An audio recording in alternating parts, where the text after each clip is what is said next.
ముందుగా దర్శనం అనేటువంటి మాటను మనం పరిశీలించినట్లయితే బైబిల్ భాషలో దీనికి విశాలమైనటువంటి అర్థం ఉంది. ఈ పదం మీద బైబిల్ గ్రంథ భావాన్ని మన భాషలో ఇప్పుడు నేను చెప్పినట్లుగా చెప్పవచ్చు. మానవాతీతమైన శక్తి లేదా భౌతికంగా మన మధ్యలో లేనటువంటి వ్యక్తి ఉన్నట్టుండి అగుపించి సందేశం ఇవ్వడాన్నే దర్శనం అని చెప్పవచ్చు. మళ్ళీ ఒకసారి చెప్తాను. మానవాతీతమైనటువంటి శక్తి లేదా భౌతికంగా మన మధ్య లేని వ్యక్తి ఉన్నట్టుండి అగుపించి సందేశం ఇవ్వడాన్ని దర్శనం అని చెప్పవచ్చు.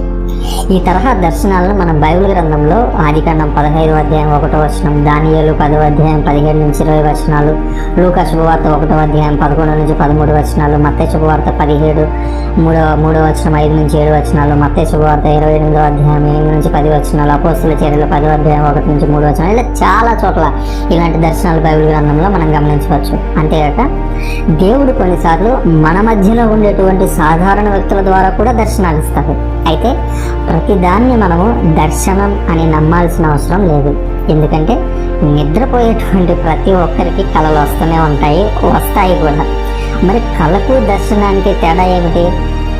కళకు ఏ లక్ష్యము ఉండదు, కానీ దర్శనానికి ఓ నిర్దిష్ట లక్ష్యం ఉంటుంది. ఇదే ప్రధానమైన తేడా. పూర్వవేద కాలాన్ని మనం చూసినట్లయితే కేవలం దేవుడు లేదా దేవుని యొక్క దూతలు మాత్రమే ప్రజలకు దర్శనాలు ఇస్తూ నడిపించేవారు.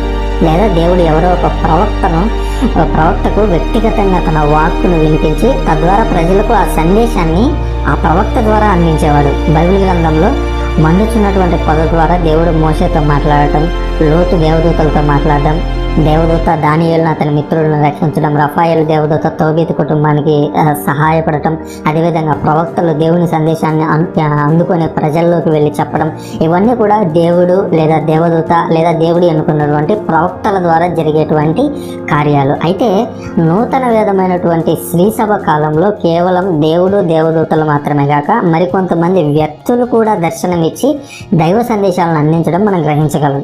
నాటి కాలంలో యేసుక్రీస్తు తన శిష్యులను తీసుకుని కొండ మీదకి వెళ్ళి అక్కడ దివ్యరూప ధారణ పొందినటువంటి సమయంలో మోషే ఏలియాలు భూమి మీదకు దిగి వచ్చి యేసుక్రీస్తుతో కలిసి కూర్చొని ఆయన యొక్క మరణ పునరుత్థానాలకు సంబంధించినటువంటి విషయాలను చర్చించడాన్ని మనం బైబిల్ గ్రంథంలో చూస్తాం. నూతన వేదంలో దేవుడు తాను మాత్రమే గాక తాను ఏర్పరచుకున్నటువంటి దూతలు మాత్రమే గాక కొంతమంది వ్యక్తుల ద్వారా సందేశాన్ని అందిస్తున్నాడు అనడానికి ఇది ఒక ప్రత్యక్ష సాక్ష్యంగా చెప్పవచ్చు. దీన్ని మనం మత్తయి శుభవార్త 17వ అధ్యాయం 1 నుంచి 5 వచనాల్లో మనం చూడవచ్చు.